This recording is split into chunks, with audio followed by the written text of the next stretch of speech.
Yes, Danny. Sit down. I have some good news for you. Yeah, you mean you're going to give me a raise? Oh, must you always be facetious? I'm getting a little tired of this constant talk about a raise. No, don't mind me, Chief. I'm just a natural-born clown, I guess. I won't refer to it anymore. No. In fact, I've taken steps to see that you don't. I told the cashier this morning to put an extra $25 in your pay envelope every month from now on. No kidding. Oh, gee, thanks, Chief. That's all right. I think I ought to point out to you, though, that although you've got a $25 raise, your income will go up by only about $21 a month. How come? Sounds like double talk to me. Oh, it's just that we'll have to deduct the other $4 for income tax purposes. You'll be in a higher income tax bracket now, you know. Oh, that. Yeah. Well, I didn't mention that just to take the joy out of life. You see, your next assignment is to do an article on taxation, and I wanted you to have a personal interest in your work. Chief, you're a sly old fox. But I sure do appreciate the raise, and I'll make this article the best in the entire series to date. Okay, Danny. Do your best anyway.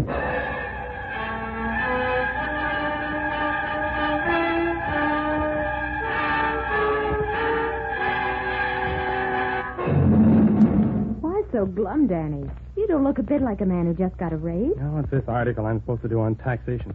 I just can't seem to get started now. You can't? Why, many's the time I've heard you beat your gums about taxes. You're usually full of ideas on the subject, all of them indignant. Why don't you just write them down? Well, for one thing, most of the things I've said about taxes couldn't be printed in a family newspaper. The main trouble is that I've never really thought seriously about taxes. Just beefed about them like everybody else, I guess. Well, and why not? Pretty nearly everybody agrees that taxes are too high. Why don't you just say that? Well, what taxes are you referring to? Why, the income tax, of course. What else? Well, there are other taxes, you know. Oh, sure. There are city taxes on property. There are dog taxes and bicycle taxes and car tax. And let's see. There's a 3-cent tax on every check you make. 6 cents on checks over $100. I wouldn't know about that. I never make out any checks over $100. No, Nellie, you've only scratched the surface. All the taxes you've named are the obvious ones. You pay money directly to the government, and you get something to show you've paid it. An income tax receipt or a car license or a 3-cent stamp. What about the hidden taxes? What about the 8% sales tax, for instance? Yes, of course, I'd forgotten about that. Well, it's easier to forget about that kind of taxation. But what about the business taxes that stores and offices have to pay? Well, that's their worry, isn't it? No, not entirely. If a storekeeper's going to have any money left to live on after his taxes are paid, well, he has to allow for taxation in the prices he charges. Yes, I guess that's right. Now, take this cigarette. I paid 36 cents for a package of 20. That's 1.8 cents, almost 2 cents per cigarette. Well, I checked the figures and discovered that 22 cents out of the 36 represents direct federal taxes. In other words, if the government didn't tax cigarettes, they'd cost about 15 cents for 20. That's a terrific tax, all right. Oh, Nellie, it seems that everything we buy is taxed. Oh, way more than most people think it is. Now, those are the hidden taxes. The taxes you pay without knowing you pay them. They make the cost of living much higher than it would be otherwise. And why don't you just put everything you've told me into your article? I've got a better scheme that I think will give the answers, Nellie, my girl. What are you doing tonight? Why, Mr. Marsden, this is so sudden. Nothing. Why? Now, you've got a date. Oh, wonderful. Where are we going? I'll wear my new knitted suit with my green... A date to meet 3 of your fellow taxpayers, if I can get them all to come. And I think I can. You know what, Danny Marsden? No. What? Well, never mind. Just that... Well, never mind, that's all.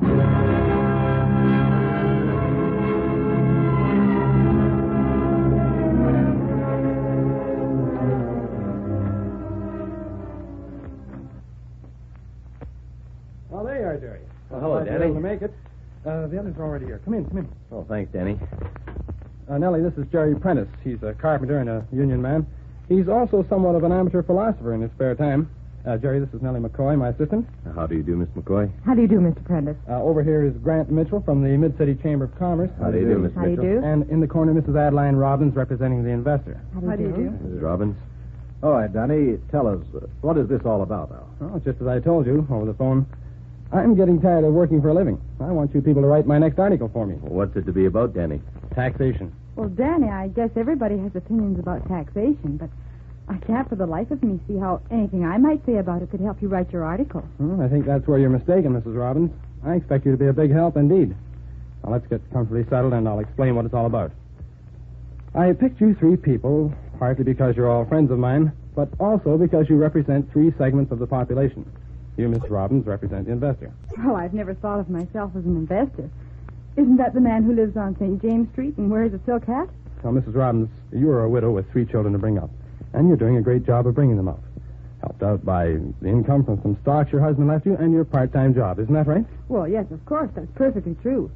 You, Mitch, are here to represent the businessman's point of view. Mid-City Chamber of Commerce includes a great many farmers, Danny. Oh, good. They're businessmen, too, after all. And you, Jerry Prentice, will speak for the working man. I'll do my best, Danny. Now, Mr. Mitchell, what does the Chamber of Commerce say? Well, we believe that the government takes away too much of people's incomes and uses it in ways that add nothing to the wealth of the country. The president of the American Chamber of Commerce said recently that when the government of a country takes more than 25% of the people's total income in taxes, it becomes their master instead of their servant. In Canada today, the federal government takes over 21% of the national income, which is getting pretty close to the danger mark. If you include provincial and municipal taxes, the figure becomes over 32%. Well, in other words, taxes are dangerously high. Absolutely. If you take away too big a share of a man's earnings in taxes, you rob him of much of the incentive to increase his earnings. Production slows down. The whole economy slows down. And the standard of living takes a drop. And apart from that, I believe that all business, regardless of ownership, whether corporation or cooperative, and whether privately, publicly, or governmentally owned, should make its full contribution to the tax revenue of the country. Well, what do you mean? Well, for one thing, some business enterprises are fully taxed and some aren't. Well, that's hard to believe, Mr. Mitchell. Just where is the inequity? Well, there are, for example, government-owned businesses that pay no federal taxes at all. Well, you have a point there. Government-owned business has a privileged position as far as taxes are concerned, and the result is that the rest of the people in the country have to pay heavier taxes to make up for the taxes they don't pay. Now, that sounds to me like special privilege, something that doesn't fit into a democracy. A private businessman has to pay heavy taxes, and he must adjust the price of his goods to allow for taxes. Now, it's apparent that when public utilities or other businesses, heretofore privately owned, are taken over by municipal or other forms of government, such enterprises are relieved of the heavy taxes on income levied by the federal government. Such loss of revenue must naturally be made up by increased taxation elsewhere. I see your point all right, Mr. Mitchell. The greater the area occupied by government-owned enterprises, the smaller the area from which business taxes can be drawn, and therefore the greater the burden upon private business. Exactly. And if the burden becomes too great, businesses will fail and the whole economy will crack up. I have a taxation complaint, too. It's double taxation. You see, the dividends I get come out of the profits of the company. They're taxed as company profits, and then I have to pay income tax on them again after I get them. That isn't fair either, is it? I agree with you, Mrs. Robbins. It isn't. Although I understand that something has been done about that. You're quite right, Mr. Prentice. The Minister of Finance, Mr. Abbott, spoke against double taxation in the House of Commons on March the 22nd, 1949, while presenting his budget. I have his exact words here. He says, the second proposal introduces a measure of reform which has long been a declared objective of this government.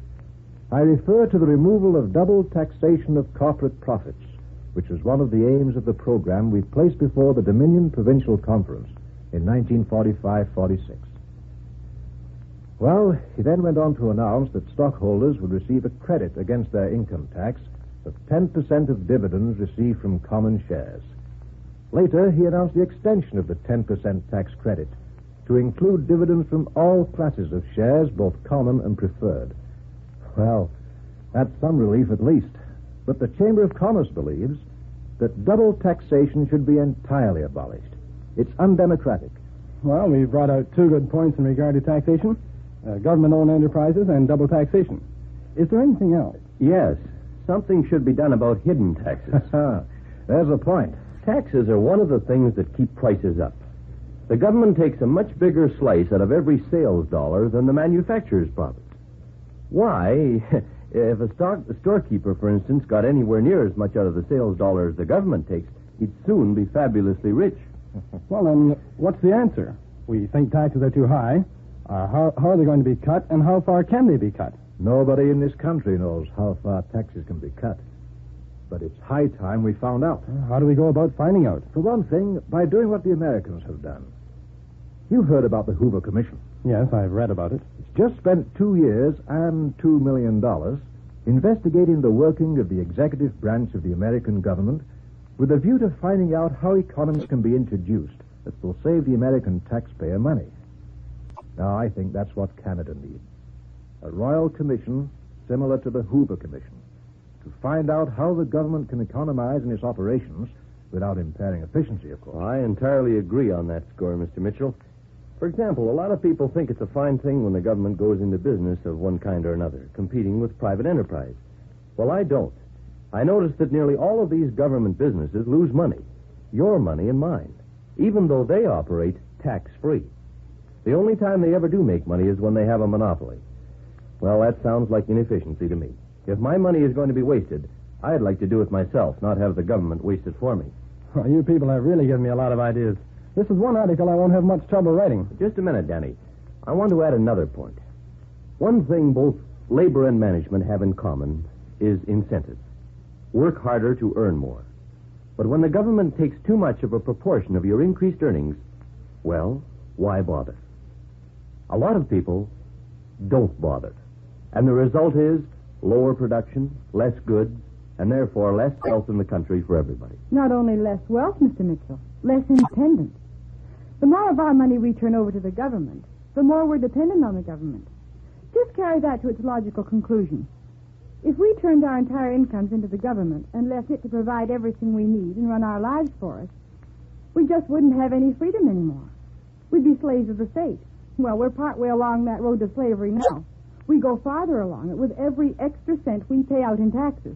You're absolutely right, Mrs. Robbins. Now, Danny, I wonder if you'd mind if I were to read part of the Chamber of Commerce's official policy on taxation. Oh, I wish you would. Well, here it is. The Canadian Chamber of Commerce believes that too large a part of the Canadian national income is diverted to unproductive purposes. In the field of social welfare, the Chamber believes that a careful distinction must be drawn between what is socially desirable as an ultimate aim and what can be achieved without damaging the system which makes our social welfare advances possible. Well, that pretty well sums up the whole taxation problem in a nutshell. Don't you agree? I do. Yes, so do I. Do you want my opinion, Danny? Well, certainly, Nellie.